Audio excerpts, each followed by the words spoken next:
The Saskatchewan Roughriders have claimed the top spot in the West Division and a bye in the playoffs. In a few weeks, they'll host the West Final, and with a win, a berth in the Grey Cup in Winnipeg. It's a rare position for the Green and White to have still 2 games to play and really no stake in the standings. To break this down, we're joined by Joel Gasson. He's a writer and podcaster at 3 Down Nation. Good morning, Joel. Good morning, Adam. So, Joel, when you think back to week 1, let's set our minds back. You and I were sitting here and we were thinking about, Ottawa and the Riders, and there were a lot of predictions made about the West Division. Are you surprised that the Riders have not only won first place, claimed first in the West Division, but done it so early? I'm not surprised that they finished first in the West. I think that was something that was always a possibility coming into this season.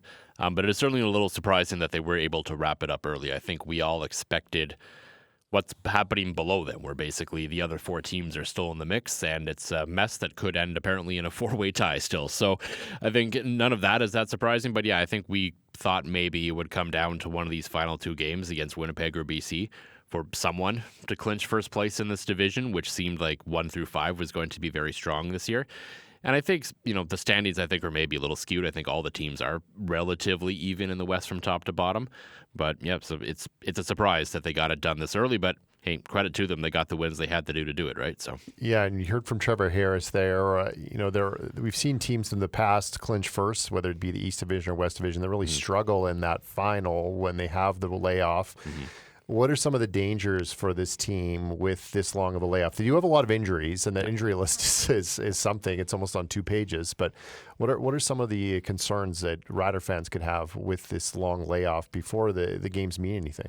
Well, the injury list is long right now, but some of those guys are load management. Yes. So, very good point. There's a few players on there that would be playing this week if that game meant something. But, yeah, I think that's the biggest thing is obviously they have time to get healthy, so that's the positive. But yeah, we've seen this team throughout the course of the regular season struggle after a bye. They haven't been good with that week off for whatever reason, which kind of goes against what a lot of people think in football. Like, generally speaking, coming off a bye, teams are pretty good because coaching staff have extra time to prep. The players have time to rest, and we see teams, even bad teams, come off a bye and play well. And for whatever reason, that hasn't worked with this group. I think a big portion of it is I think Trevor Harris is a quarterback who plays well when he's in rhythm. And time off can be difficult for keeping your rhythm. So I'm not suggesting they should play Trevor Harris this week. I think they've made the right decision, especially because that game is in Winnipeg, and Winnipeg is something to play for. There's absolutely no need to put him at risk there. But, yeah, the biggest thing is just throwing off the rhythm of sort of the bus that's been driving along most of the year when you have effectively a month before your next important football game. Now, what should Rider fans be watching for against the Bombers? Are there players? Are there, certain things that they can take away from the game, even though there's, no, it doesn't matter in the standings for the Riders? Well, the interesting thing when you put in all your backups is you sort of, maybe not all of them, because you can only put in so many in the CFL. When you put in a number of backups, you figure out just how good maybe the depth is behind some of these players. And even though we're getting towards the end of the season and guys are going to push as hard as they can to play, sometimes things are going to happen in a West Final and a Grey Cup where maybe, a Trevor Harris or an AJ Ouellette or one of these guys suddenly gets seriously injured and can't play anymore. We saw Chad Kelly break his leg in the East Final a year ago, right? So these sorts of things can happen. So if generally speaking, let's say, for lack of a better term, the B team goes into Winnipeg and wins especially, but even if they just compete and make it a close, tight game, you can feel pretty good about the players who aren't necessarily the primetime players of this team having to play on the field just in case something were to happen.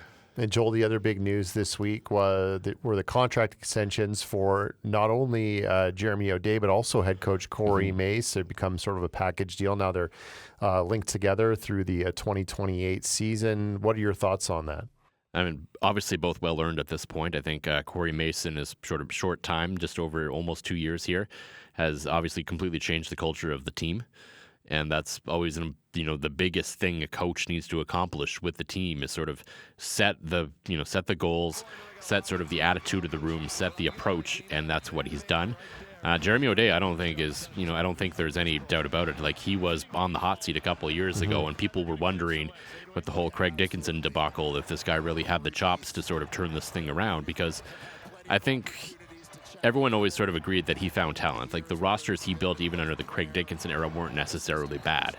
It's just things happened in that room and it didn't work out. So the question always became, could Jeremy O'Day find that next head coach? And he clearly proved a lot of people, I think, including myself, a little bit wrong, because I never necessarily thought they should have gotten rid of him. There was a lot of people who felt that way. I wasn't really strongly one way or the other. I could see the argument for it, but I could also certainly see the argument for keeping him as well, because a lot of GM, there's sort of an old saying, every GM deserves to hire 2 head coaches, and Jeremy O'Day didn't even really get to hire his first head coach because he and Craig Dickinson basically got the job after Chris Jones left for Cleveland. So in January, and there was an extension. There was nothing else to pick really from, so you could certainly see that. So he's done a heck of a job, and there's no reason not to give him this extension at this point. I think the continuity is going to be important for his franchise going forward. You see places like Winnipeg and for the most part Calgary over the last 10 years where they've kept that core of football ops together, and that's really how you succeed in this sport. You can't be shuffling guys around all the time. And it's not like other leagues where you have 30 teams and there's this huge stash of assistants or assistant GMs or people in waiting. Yeah. It's a small community of people. Yeah, and that's sort of the troubles the Ottawa Redblacks are going to face this offseason is what do they do, right? Like you're looking at a head coach in Bob Dice who 99% of the time probably isn't back next year, but you look at the coaching landscape right now, there isn't necessarily the next guy in waiting. So unless they can poach someone, you're like, So it's important right now, I think, say, okay, we can't leave any doubt on the table here right now, because let's say they didn't offer Corey Mason extension this year. The Ottawa Redblacks technically could come sniffing and say, hey, Corey, you want to be our head coach and general manager? Yeah, things happen quickly in the CFL. Now with him signed through 2028, that is probably less likely to happen. And, built a lot of goodwill with the fans, I think. Mm-hmm. And as you know, and we've talked about this, I think, off the field in Saskatchewan is important. It's perhaps more important than most other CFL cities because there is a profile. It's a small place. People are going to run into Corey Mason, Jeremy O'Day on their walk in the neighborhood at the grocery store. So, that's a big part of it. Yeah, and I think that's part of the culture that has really changed. Like we saw it starting to change a little bit under Craig Dickinson. They started, appearing more in the community and doing that sort of stuff more. But I think Corey Mace really embraced that side.